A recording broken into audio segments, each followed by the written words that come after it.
A ciência pode estar cheia de poder, mas só o amor beneficia. A ciência, em todas as épocas, conseguiu inúmeras expressões evolutivas. Vemo-la no mundo, exibindo realizações que pareciam quase inatingíveis. Máquinas enormes cruzam os ares e o fundo dos oceanos. A palavra é transmitida sem fios a longa distância. A imprensa difunde raciocínios mundiais. Mas para essa mesma ciência, pouco importa que o homem lhe use os frutos para o bem ou para o mal. Não compreende o desinteresse nem as finalidades santas. O amor, porém, aproxima-se de seus labores e retifica-os, conferindo-lhe a consciência do bem. Ensina que cada máquina deve servir como utilidade divina no caminho dos homens para Deus, e somente se deveria transmitir a palavra edificante como dádiva do Altíssimo, que apenas seria justa a publicação dos raciocínios elevados para o esforço redentor das criaturas. Se a ciência descobre explosivos, esclarece o amor quanto à utilização deles na abertura de estradas que liguem os povos.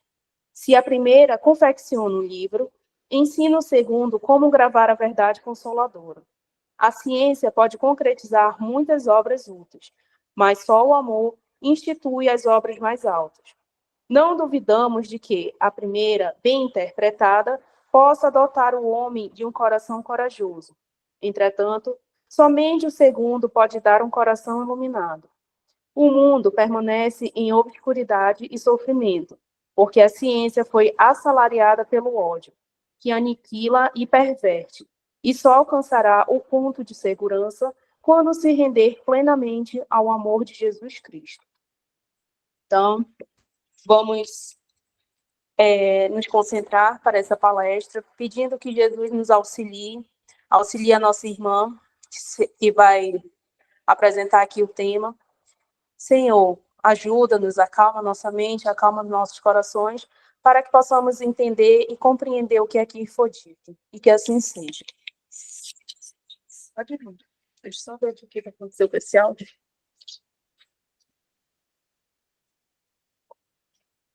Deixa eu ver aqui. Aí mesmo. É. Tá, ok. Então, uma boa noite a todos. Gostaria de saber se vocês estão me escutando. Ok. Ok, né? Vou tentar falar um pouquinho mais alto aqui, para que vocês tenham uma percepção melhor das palavras. Então, primeiro, é uma alegria estar aqui no Bezerra de Menezes pela primeira vez presencialmente, né? Porque todas as vezes anteriores eu estive com vocês, mas por meio da internet, né? Por meio da videoconferência. Então, hoje eu vim conhecer essa casa espírita, estava escutando da Celina um pouco da bela história de criação desse centro espírita e que muito nos inspira, porque o centro espírita é muito importante na sua comunidade, né? Pelo que ele representa. Mas, indo para o tema de hoje, nós vamos conversar a respeito da mulher hemorroíça. É um tema interessante porque ele passou, ele nos proporciona muitas reflexões. Ao longo do nosso encontro de hoje, e com toda a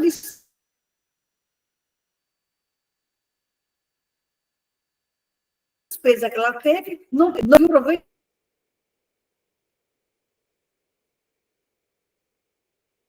nenhum, nada foi aproveitado para ela. E ela, de mal, ouviu falar de Jesus, veio por detrás, entre a multidão, tomou a sua veste. Suas vestes eu sararei. E logo se lhe secou a fonte do seu sangue e sentiu no seu corpo estar já curada daquele mal. Olha que maravilha. Ela sentiu-se curada. E logo Jesus, conhecendo que de si saíra alguma energia, voltou-se para a multidão e disse: quem tocou nas minhas vestes? e disseram os seus discípulos: tu não vês essa multidão, quer dizer, aquele montaréu de gente no empurra, querendo ver Jesus? A gente, quando vai ver uma pessoa importante nos dias de hoje, né? Uma chafalete de Divaldo, a gente quer tirar uma foto com o Divaldo, e fica aquele empurra para a gente chegar perto dele. Imagina Jesus com aquele poder lá, aquele montaréu de pessoas, aquela multidão, empurrando. Aí, mas como tu podes perguntar quem te tocou? Não está vendo essa multidão de gente aqui? Mas ele repete, quem me tocou? Porque ele sentiu que saía uma energia diferente, né? E ele olhava ao redor para ver quem fizera isto. Então, a mulher, que sabia o que lhe tinha acontecido, tremendo e temendo, aproximou-se e prostou-se diante dele e disse-lhe toda a verdade. A gente vai ver depois qual foi a verdade. E ele lhe disse: filha, a tua fé te salvou, vai em paz e ser curada do teu mal. Então, essa foi a mensagem que deu origem à nossa palestra de hoje, né? Então, normalmente, vocês que já me assistem sabem que eu gosto de contextualizar um pouquinho o ambiente da época, as pessoas que participaram desse processo, onde estava Jesus, que cenário é aquele? Então, essa passagem da mulher hemorroíça, ela acontece logo depois que Jesus expulsou aquela legião de demônios.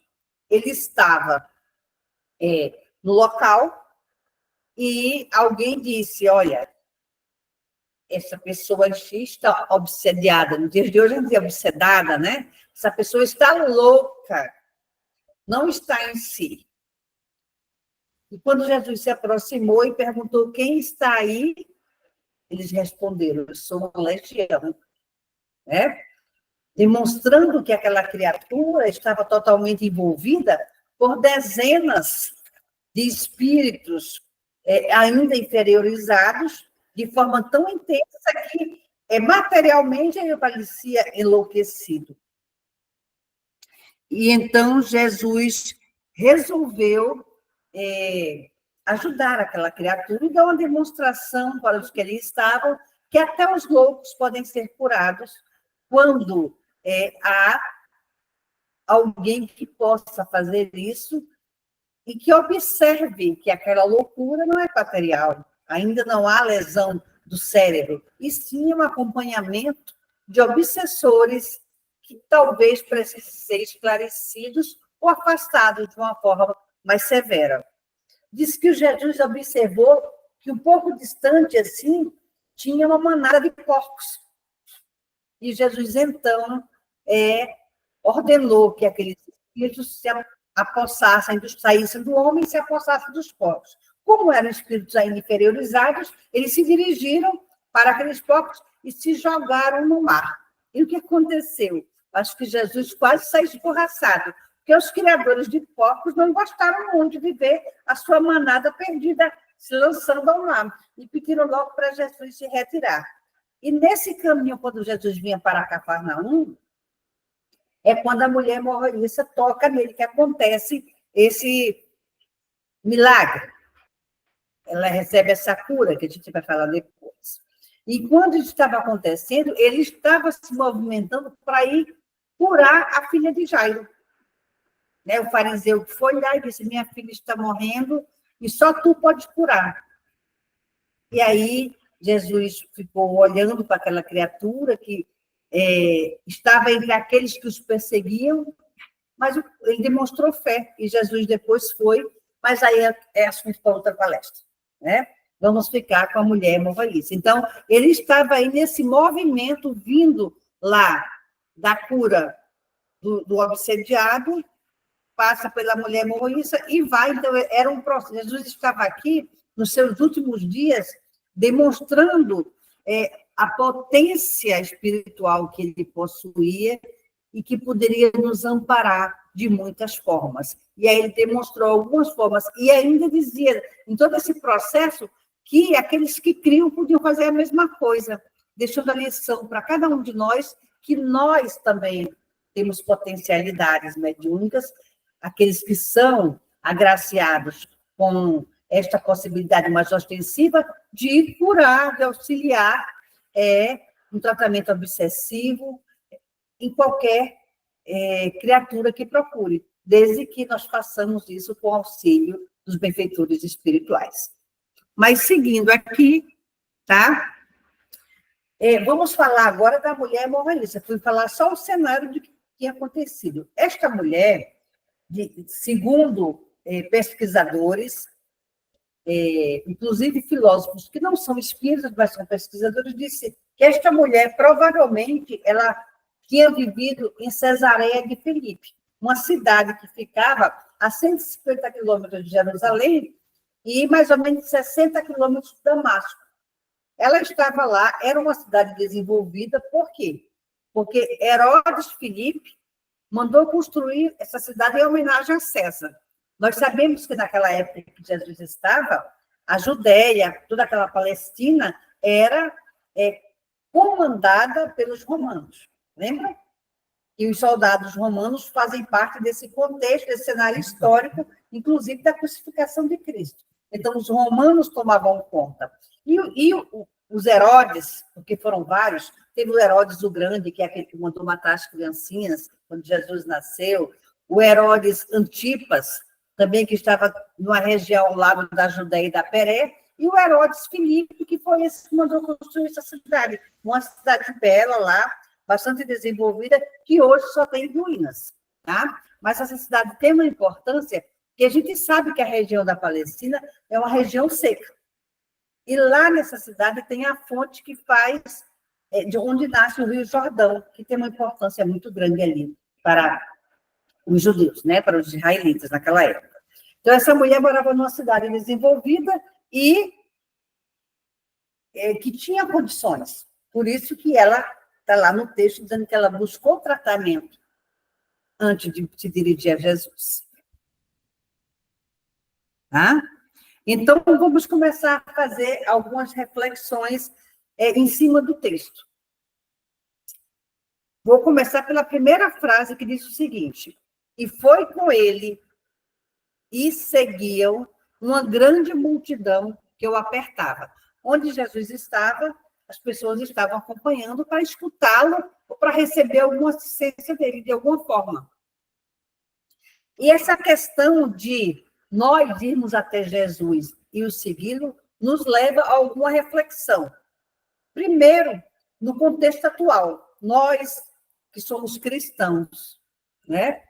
Diz as pesquisas de contagem populacional que hoje no mundo nós temos mais ou menos 8 bilhões e 200 milhões de pessoas no planeta Terra. E desses mais de 8 bilhões, 2 bilhões 640 milhões são cristãos. Então, nós, cristãos, somos mais de 25% da população mundial, né? E mostrando que o cristianismo, nas suas diversas vertentes, espiritismo, catolicismo, o protestantismo, as igrejas evangélicas como um todo, representam a maior religião do mundo ainda, né? E, teoricamente, nós cristãos seguimos a Jesus, não é verdade? Só que a reflexão é que diz, só existem duas maneiras de seguir Jesus, de perto ou de longe, né?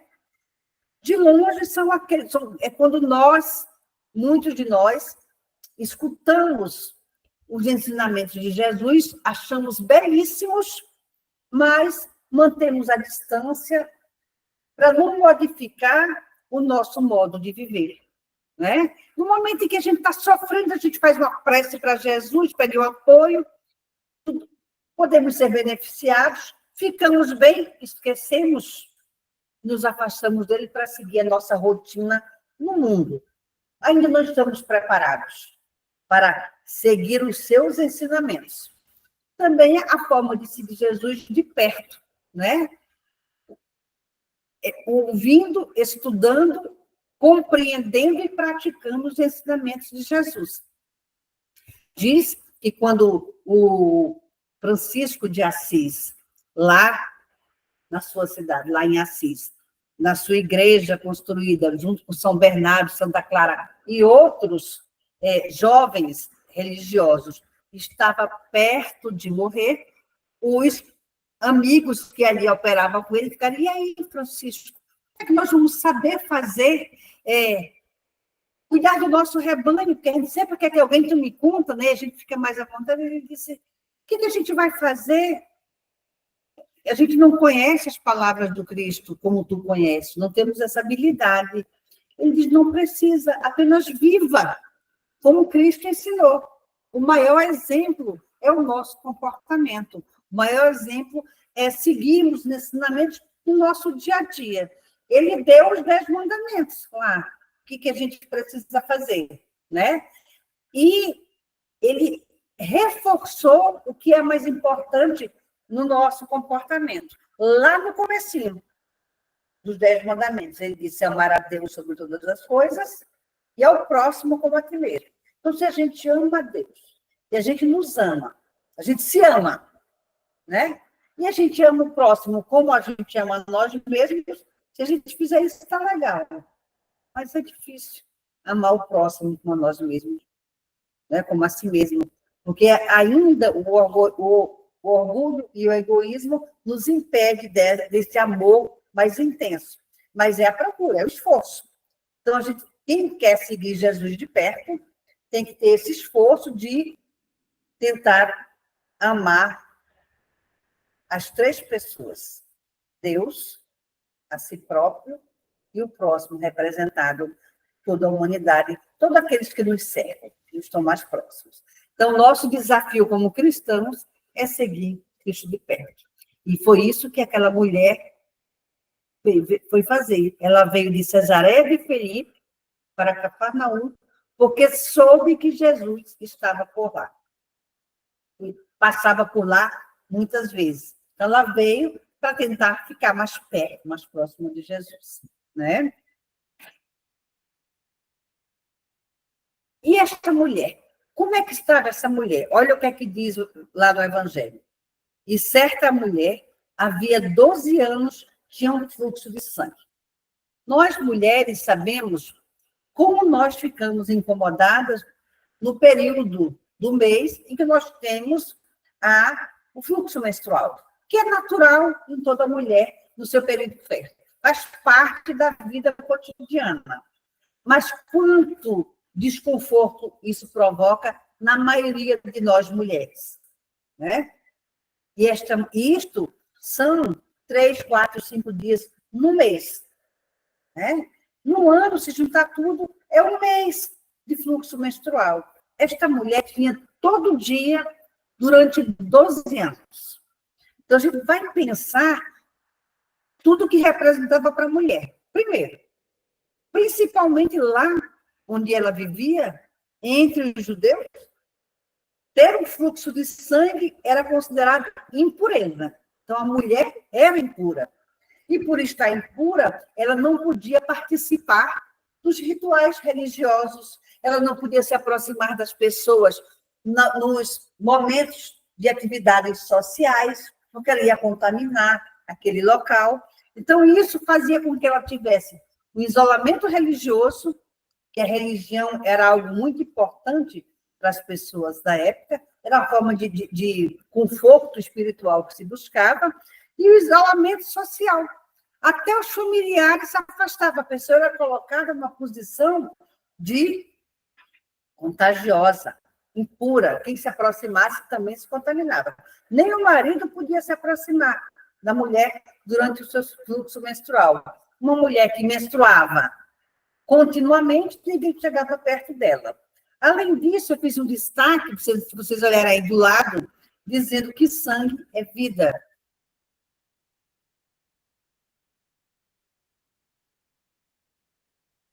Para nós, seres humanos, o sangue é vida. Então, se alguém está perdendo sangue de forma contínua, e esse sangue não é extremamente anêmica, com todas as consequências que uma anemia dá, né? Então, ela tinha isso durante 12 anos. Então, a nós, espíritas, de supor que uma doença tão longa e tão marcante para aquela comunidade, para aquela população, para aquela mulher, era uma doença de uma expiação ou de uma prova que ela estava vivenciando. E nós acreditamos, nós espíritas, que se não tinha uma causa nessa vida, devia ter numa vida passada. Que uso ela pode ter feito de sua área genética, de sua área sexual, em vidas anteriores ou nesta vida. Porque não é detalhado o que ela fazia nesta vida. Então, ela estava sofrendo ali uma prova muito severa, né? Durante 12 anos. E aí, vamos fazer outras reflexões mais ainda. Ela havia padecido muito com médicos e despendido tudo o que tinha, nada aproveitando do que ela gastou. Antes disso, ela ia piorando cada vez mais. Então, no contexto daquela época, quais os tratamentos que eram oferecidos? De forma religiosa, os sacerdotes eram exorcizarem, era fazerem as suas oferendas ou as suas orações para afastar o demônio, que era considerado o demônio. Hoje nós sabemos que são espíritos inferiores. Então, ela passava por... E o exorcismo, muitas vezes, era realizado... Na maioria das vezes, era de forma muito violenta. As pessoas não eram tratadas com carinho e com cuidado.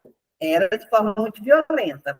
E os médicos daquela época não são como os médicos de hoje. Os tratamentos eram muito severos também. Se a gente assiste algum filme da idade média, as pessoas passavam por sangrias, né? Se cortava com a lâmina para tirar sangue, porque o excesso de sangue podia trazer problema, sanguessugas, né? E alguns produtos para beber que eram muito desagradável o sabor e faziam muito mal ao organismo, né? Então, essa mulher passou por tudo isso, tratamentos da época que eram bastante arcaicos.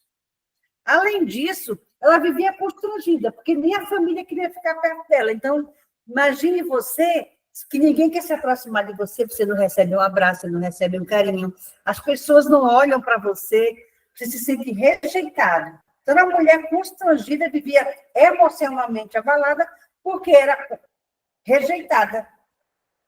Ela era exilada na sua pátria, né? E, por fim, o que ela possuía de recursos foi minguando à medida que ela gastava. E a gente sabe que, muitas vezes, quando você está com grande dificuldade, ainda aparecem os aproveitadores, que devem ter se aproveitado do sofrimento dela. E nesse cenário de desespero, de desesperança que ela vivia, ela resolve, então, procurar Cafarnaum, porque soube que lá Jesus passava com uma certa frequência. Tá? Diz aqui esse trecho: ouvindo falar de Jesus, veio por detrás, entre a multidão, e tocou a sua veste. Ela ouviu falar de Jesus. Lá em Israel, tem uma palavra, uma frase que chama-se Shema Israel. Faz parte do começo de uma oração muito importante entre os judeus. E significa ouve Israel. Mas ouvir aí não é você só ouvir a palavra que foi dita, é você ouvir, internalizar e compreender e praticar. Quer dizer, depois, Shema Israel, ama o teu Deus com toda a força do coração. Crê no que ele diz e pratica o que ele orienta. E é isso que a mulher que tinha esse conhecimento, quando ouviu falar de Jesus, ela ouviu falar de todas as potencialidades que ele possuía, das curas que ele produziu. E nós sabemos que as curas dele não eram curas milagrosas, como as pessoas pensam hoje, mas eram a retirada da situação kármica que provocava o problema daquela criatura, ou sua cegueira. Ele não era cego fisicamente, mas tinha um impeditivo espiritual, A mulher também deveria ter um impeditivo espiritual aí que estava provocando, né? E ele vinha a aliviar as dores. Ela ouvindo, ela creu e se movimentou em busca de Jesus. Deixa eu acelerar por causa do meu tempo. Não, tranquilo. E importante aqui, porque a mulher dizia para si mesma, ela foi tocar em Jesus, por quê? Ela disse, se eu somente, eu não vou conseguir chegar perto dele, imagina esse montaréu de gente. Normalmente mais homens. Como é que eu vou me aproximar se eu sou uma impura? Como é que eu vou tocar no profeta, que era considerado o Messias, sendo impura? Né? Ela disse, não precisa eu tocar nele, chegar perto dele. Se eu tocar na ponta da sua veste, eu ficarei curada. Mostrando que ela tinha uma fé ativa. Ela ouviu, ela acreditou, ela se movimentou para próximo dele, refletiu o que melhor fazer naquele momento e, bum, foi lá, se ajoelhou e segurou na ponta da veste de Jesus. Mostrando que, na nossa vida, a gente precisa ter essa fé ativa. Porque alguns de nós, em alguns momentos da vida, a gente faz oração, pede que venha o socorro, mas a gente não faz um movimento em busca do socorro, do auxílio. A gente espera que caia do céu, literalmente. E aí, veio a cura, né? E logo se lhe secou a fonte do seu sangue, e sentiu no seu corpo já estar curada daquele mal. Olha lá a potência energética que foi despedida de Jesus. Foi um fluxo de energia curativa que só de transpor-se dele para ela e banhar todo o seu corpo de forma de energia, ela sentiu-se curada. Né? Quando, às vezes, nós temos algum problema de saúde, estamos gripados, né? Estamos gripados, a gente está com aquela coriza imensa, nariz escorrendo, a gente enxugando, fungando, e pega o papel toalha, enxuga, e pega o lencinho, enxuga, e não para. Aí a gente toma um antialérgico. Na hora que a gente toma, a gente sente que seca, a gente para de escorrer o nariz, né? Uma pílula. Jesus foi uma potência. Ela sentiu imediatamente. Então, se um comprimido faz isso na gente, imagina a energia de Jesus, que, segundo a Gênese, Kardec escreveu lá, que ele é o médium de Deus. É o único dentre os que nós conhecemos que tem contato direto com o Pai. Outros existem, espíritos puros aí, mas aquele que a gente conhece, por ter passado uma parte da sua experiência terrena aqui conosco para nos ensinar, sabemos que ele a conversa dele é direto com o Pai, sem intermediários. Então, ela sentiu essa potência energética imediatamente. Deve ter sido maravilhoso, né? Eu fico tentando imaginar a sensação que essa mulher teve. E aqueles que eram curados, que imediatamente, só tocar lá, que potência de energia faz com que um corpo fragilizado, ela sinta-se imediatamente curada, sem sangue nenhum. Então, veio a cura. Né? E aí vamos para aquela parte que diz assim, e logo Jesus, conhecendo que poder de si mesmo saíra, ele sentiu a saída, estava de costa. Né? Você vê o grande poder espiritual de Jesus. De costa, alguém pega a ponta, a barra da saia, a barra de sua roupa, e ele sentiu que saiu a energia de si, porque ele era energia pura. Ele voltou-se e disse, quem tocou nas minhas vestes? Não foi quem tocou em mim, não. Ele sentiu que foi nas vestes dele. Aí os discípulos disseram, não vês a multidão que te aperta? E ainda pergunta quem me tocou? E aí leva uma reflexão. Os discípulos acompanhavam Jesus durante os 3 anos que Jesus teve seu ministério. Né? Quando Jesus começou com 30 anos, logo no início ele convidou os 12 apóstolos, ia de um fazia o convite e eles o acompanhavam.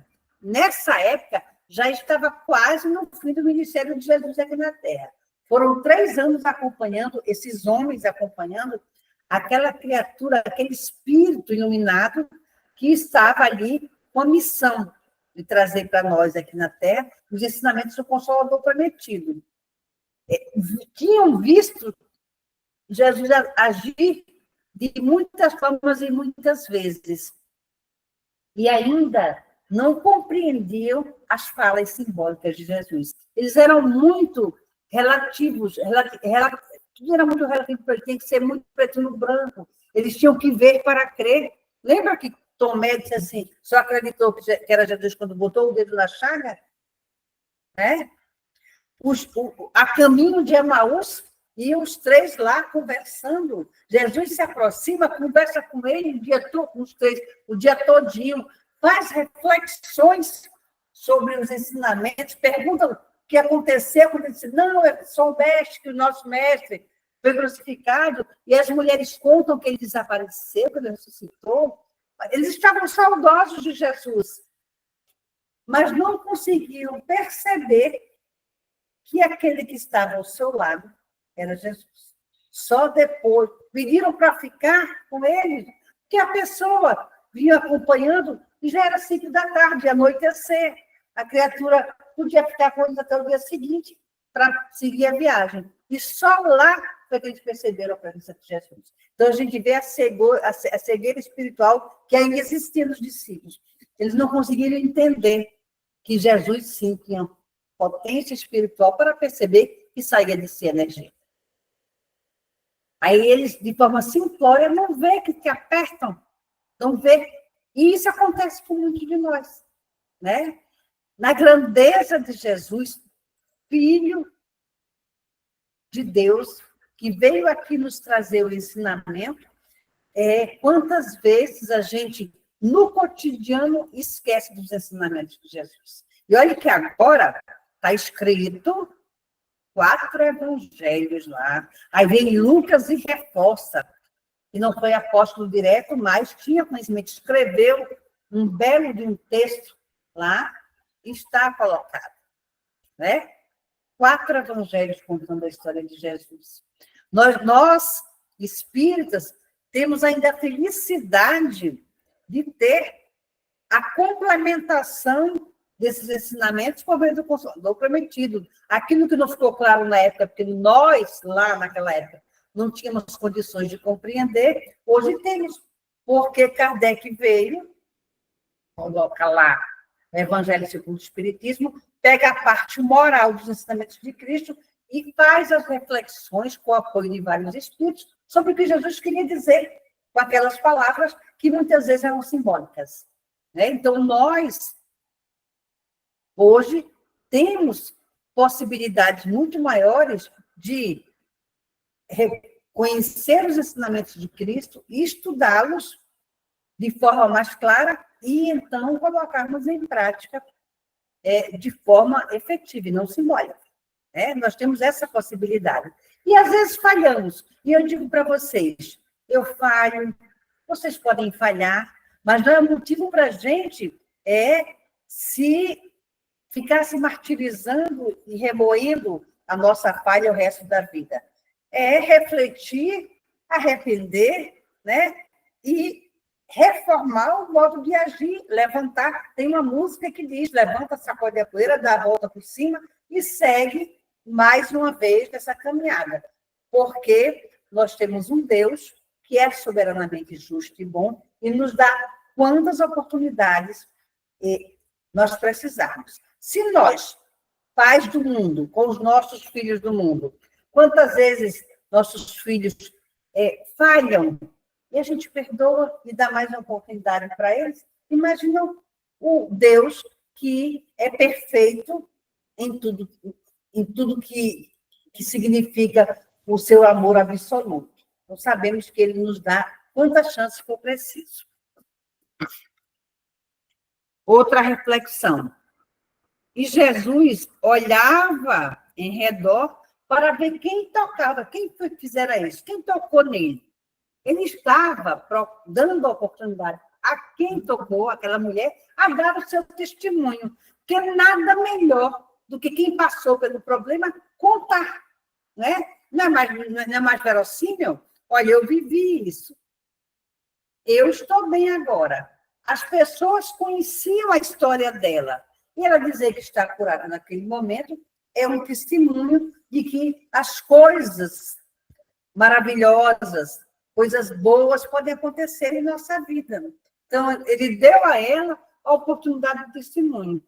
E muitas vezes na nossa vida, quando nós recebemos uma graça, nós precisamos testemunhar para aqueles que estão próximos de nós, para que eles percebam a grandeza do amor divino por todos nós. Não é a gente se recolher. Vamos contar para quem nos conhece. Olha, eu recebi esta graça, eu estava precisando disso, eu orei, eu me esforcei, eu fui atrás e eu venci, eu conquistei, né? Eu superei.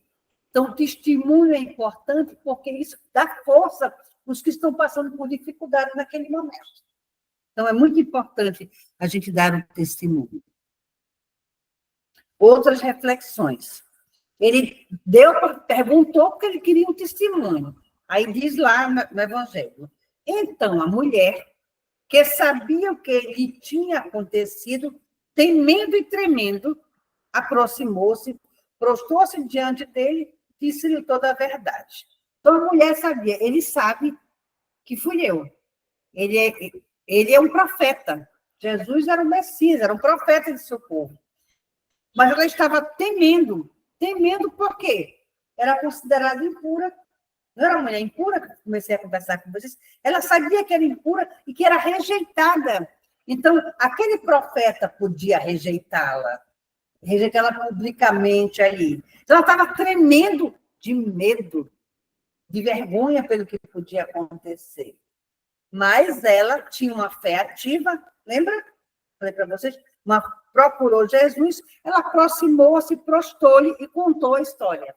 Que tinha a hemorragia há 12 anos, que tinha gasto tudo o que possuía buscando a cura nas possibilidades que existiam na época, por meio de exorcismo, por meio de tratamentos médicos, mas não melhorou.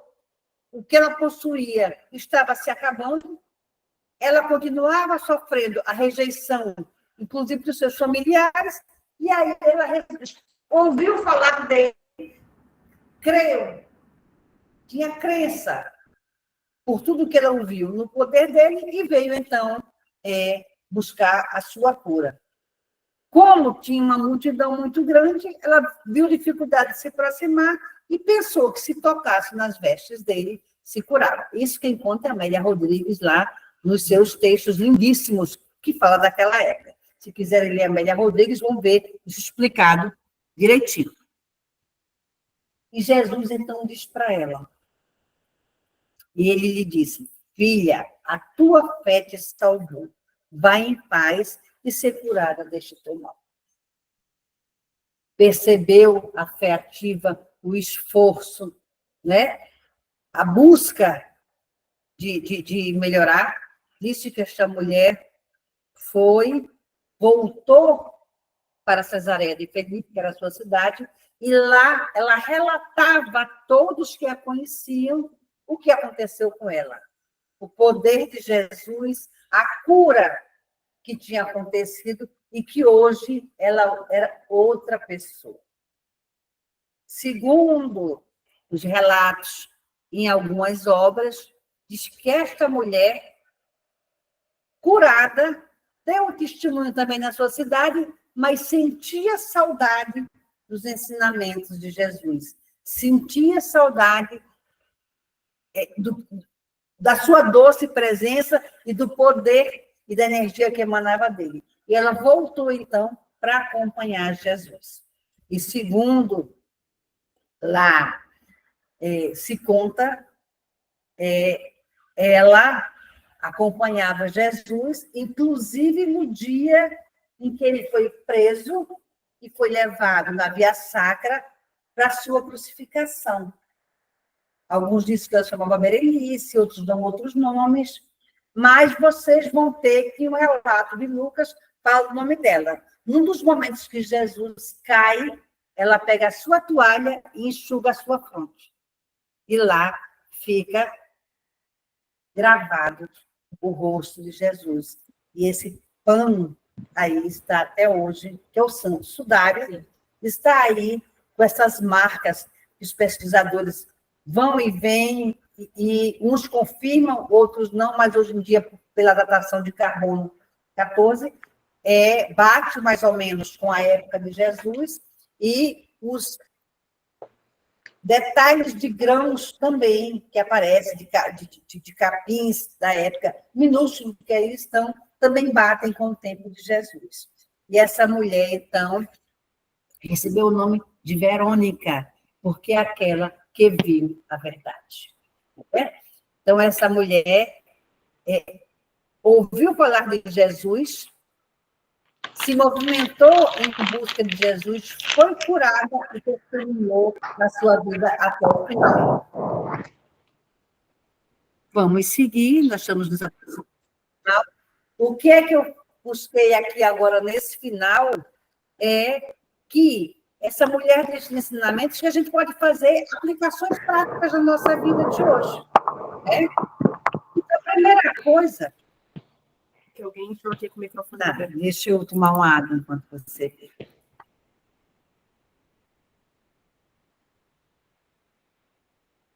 Acho que foi, né?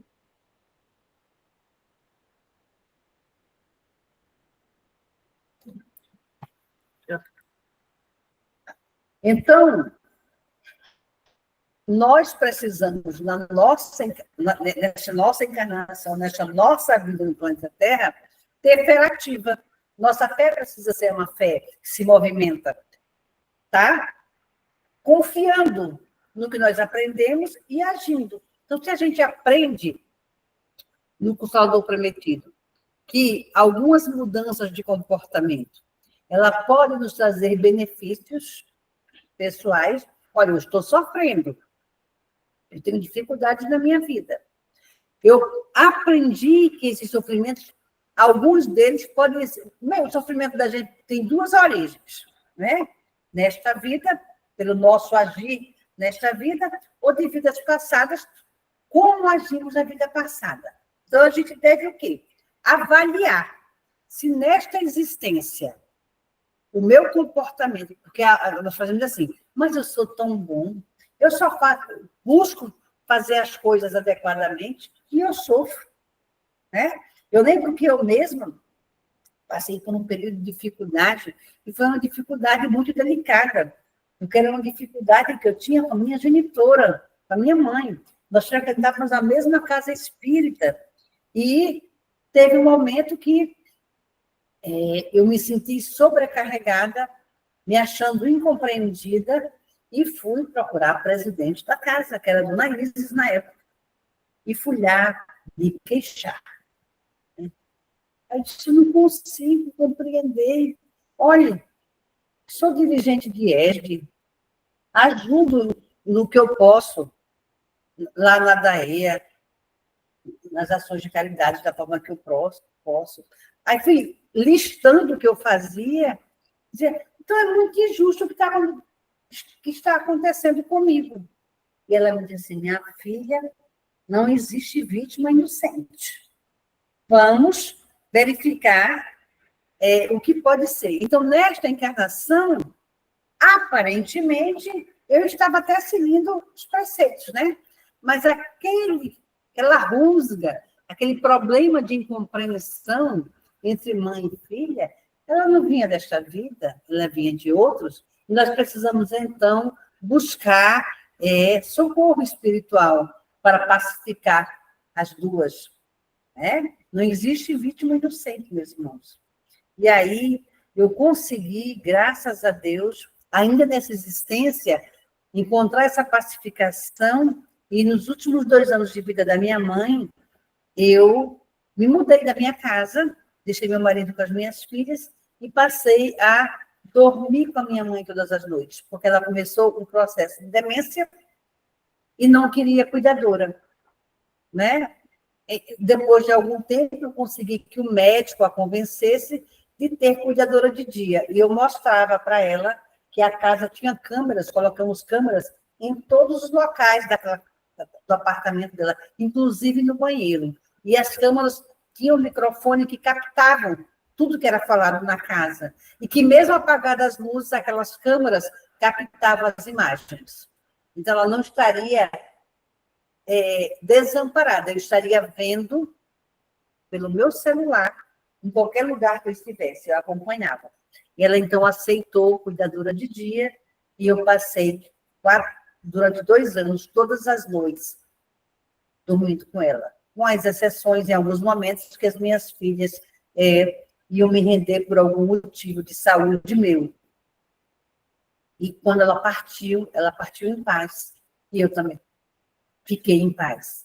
Hoje, quando eu reflito, eu vejo que nenhum de nós era inocente nos dissabores que vivíamos, mas que nós conseguimos superar nesta encarnação aquilo que trazíamos de dissensão do passado. Então, se eu conseguir, e sou imperfeita, como a maioria de nós que aqui estamos, sabemos que cada um de nós, as dificuldades que possui, existem formas, sim, de superação. É o nosso exercício de compreender, confiar e agir para dar conta de resolver o problema. Porque o problema que é meu, que é da Celina, que é da Cárita, não pode ser resolvido por outro. Cada um de nós tem que dar conta. Né? Não tem um ditado assim, a nossa cruz, só nós podemos carregar. Alguns sirineus podem nos auxiliar. Segurar, para a gente respirar um pouquinho, nos amparar, nos dar uma água, enxugar o nosso suor, mas essa cruz é nossa. Né? Tem até um filmezinho que fala que a pessoa tinha uma cruz e achou que a cruz estava muito pesada. Ele disse, ai, Jesus, eu vou cortar um pedacinho dessa cruz aqui para ficar mais leve. E foi, a cada andada, ele cortava um pedacinho da cruz. Quando chegou o momento do testemunho, que ele tinha que atravessar o espinhadeiro, a cruz dele não dava do tamanho, porque a cruz seria a ponte que ia levá-lo para a sua redenção. Então, os outros que vinham se arrastando botaram a sua cruz e passaram, e ele teve que começar tudo de novo. Então, a gente tem que ter uma fé ativa. Até o tamanho da cruz ela é dado de acordo com o que nós podemos suportar. Porque, na maioria dos casos, nós que escolhemos o tipo de encarnação que vamos ter. Né? Superação de barreiras. Já lhe adiantei, cabe a cada um de nós buscar ultrapassar as barreiras que surgem no caminho. É a sabedoria da água. Se uma água vai correndo num caminho e tem uma pedra, o que é que ela faz? Se desvia e dá a volta. Não é isso? Se tem uma queda d'água, ela desce aquela queda d'água e segue diante. Então, temos que fazer esses movimentos para superar as barreiras que surgem. Tentar compreender e tentar evitar. Por exemplo, se eu tenho dificuldade. Dá um exemplo prático, eu sou diabética. Sou diabética, não posso comer coisas doces. Por que eu vou comprar doce e colocar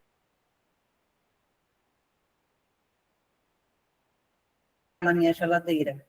Por que eu vou comprar biscoito recheado e vou colocar no armário? Eu vou comprar de bolsa. Então, se eu não posso, eu tenho que evitar os gatilhos que vão me fazer errar. O diabetes é um exemplo simples. Mas na vida, olha, se eu tenho um sangue muito quente, e se eu começo a conversar com alguém e alguém vai divergir de mim, eu sei que eu vou alterar a voz, eu vou gritar, e vou falar coisas que eu vou me arrepender depois. Né? Meu gatilho é esse, é emocional. Então, quando a gente começa a pensar diferente, eu vou mais adiante, beber um copo d'água, me afasto um pouquinho, e eu quebro aquela energia que está ali. Tá? É um exemplo que eu dou muito para casais. Fiz muito na minha vida isso. Tá? Fiz 40 anos de casada ontem, e o garçom perguntou, nossa, nos dias de hoje é difícil, o que vocês fizeram? Aí o meu marido disse, em alguns momentos eu levava na brincadeira. é não levar a sério muitas coisas que podem trazer dificuldades. Então, apertou o calo, incomodou, eu vou tratar mal, eu vou falar aquilo que está me corroendo, mas que eu vou me arrepender depois. Me retiro, bebo água, vou no banheiro, me afasto. No momento em que estivermos calmos, aí sim, porque com calma você consegue falar com ponderação. Então, são exercícios que a gente pode fazer no nosso dia a dia. Reconhecimento e gratidão. A mulher, ela reconheceu o que Jesus tinha feito e foi lá com ele, falou tudo e foi grata com ele. Quantas vezes a gente recebe, quer seja do pai, quer seja de um amigo, de um parente, algum benefício, pode ser moral, pode ser material, e a gente, no primeiro problema, a gente já está disposto com aquela pessoa que nos fez o bem. A pessoa estava num dia ruim, respondeu uma para a gente já esqueceu. Por isso que tem um ditado popular que diz assim, olha, se a gente faz 99 e não faz 100, a pessoa pega aquele 1% e vai depor ao nosso desfavor. Né? Às vezes a gente é beneficiado com graças divinas e a gente não consegue reconhecer essa gratidão. A minha avó, quando era pequena, eu acho que ela leu em algum lugar, eu já vi esse texto em algum lugar, dizer, olha, a gente aprende que existem 3 formas de oração. A que pede, a que agradece e a que louva a Deus, né? Aí a vovó diz, olha, tem que aprender a agradecer, porque são 3 cestinhas que tem. A cestinha do pedido está lotada de pedidos. Até o agradecimento não tem quase nada. E a que louva, menos ainda, porque nós nos acostumamos só a pedir. A gente pede. Então, a gente tem que começar a se movimentar para agradecer, né? Aquilo que a gente consegue, as nossas conquistas, as nossas pequenas conquistas do dia a dia. Então, a gente precisa reconhecer que foi beneficiado, né? E ter gratidão. A libertação de ciclos de sofrimento. Essa mulher vinha com hemorragia há 12 anos e foi libertada de sofrimento. E quantos de nós, às vezes, trazemos sofrimentos e não consegue se libertar, porque não nos movimentamos para isso. Lembro que, numa palestra, Alberto Almeida disse o seguinte, ele é médico, nós sabemos, né? Ele tratava uma senhora que tinha um problema, talvez um eczema, alguma coisa na sua perna, que estava em crise. A gente sabe que incha, fica vermelho, é uma coisa que dói tudinho. E ele internou a senhorinha para tratar, precisava de tomar injeção, medicação venosa. E a mulher começou a melhorar. Aí disse, Alberto, não cura de tudo. Porque se curar de tudo, meus parentes não vêm mais me ver. Se eu tiver dodói, se eu tiver aqui com um inchadinho ainda, eles vão se preocupar comigo e vêm me visitar. Os meus filhos, meus parentes. Se eu tiver curada, ninguém vem. Então, deixa um pouquinho da doença para aqui. E a gente fica alimentando aquele sofrimento, porque a gente esquece que amor filial, amor parental, a gente conquista. Né? Com atitudes do dia a dia. É uma conquista. Não é usando artifícios que a gente conquista amor de ninguém. Meu tempo está acabando. Vamos usar, então, Jesus como modelo e guia. Por quê? Quando foi perguntado lá aos espíritos como devíamos seguir, qual o homem mais importante para seguir? Disse Jesus, que deve ser o modelo e guia para toda a humanidade. E Jesus deixou os ensinamentos dele. Então, se a gente conseguir fazer uma liçãozinha a cada dia, né, a gente vai começar a aprender o que ele deixou. E depois de a gente aprender e começar a colocar em prática, dizia Paulo que nós devemos ser evangelhos vivos. Né? A gente pode ser umas cartinhas de um bilhetinho, vamos ser bilhetinhos de Jesus. Mas no nosso dia a dia, no nosso cotidiano, começar a buscar ter comportamentos que sejam inspiradores, que colocar em prática aquilo que Jesus nos ensinou durante o período que aqui esteve, que está registrado aí para a gente. Está registrado. Teve dúvida, vai ler de novo, vamos ler de novo o Evangelho, né? Evangelho lá, a gente abre, e a gente abre bem na página que a gente precisa escutar. Olha, aqui que eu tenho que resolver, é esse probleminha que eu preciso tratar mais. Então, vamos usar ele como modelo e guia, que isso vai fazer muito bem para cada um de nós. Se assim o fizermos, certamente nós vamos ter uma vida mais serena, mais pacificada.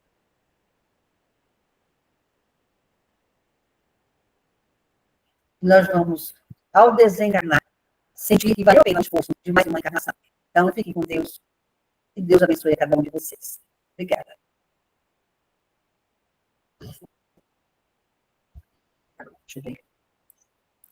Alguém quer falar alguma coisa, alguma colocação?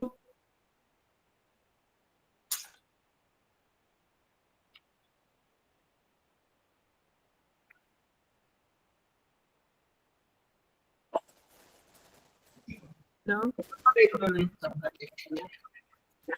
Eu agradeço muito estar aqui hoje, eu, a Cáritas e outros irmãos, assistindo essa belíssima palestra, que nos traz tantas reflexões da forma como foi colocada para nós. Com certeza já lemos muitas vezes, mas cada vez que o assunto vem e trazido com mais detalhes, vamos refletindo mais sobre o ensinamento e sobre como está a nossa vida. Então, só tenho que agradecer aqui a Jus. E gostaria muito de convidá-la para uma segunda-feira, de estar aqui conosco, sábado, de estar aqui conosco, né? Outras vezes. Obrigada, Jus. Muito obrigada por esse encontro. É uma alegria estar com vocês. Almir, pode fazer a nossa prece de encerramento, por favor? Podemos, sim. Agradecemos, Senhor Jesus, a oportunidade de estarmos compartilhando os seus ensinamentos através da nossa irmã, que nos brindou com essa passagem do Evangelho, como comentado pela Celina, nos leva a fazermos grandes reflexões sobre a nossa caminhada nessa jornada terrena. Obrigado, Jesus, benfeitores espirituais dessa casa que nos assistem e que assistiram a nossa irmã. Fica conosco, Senhor Jesus, hoje e sempre. Que assim seja.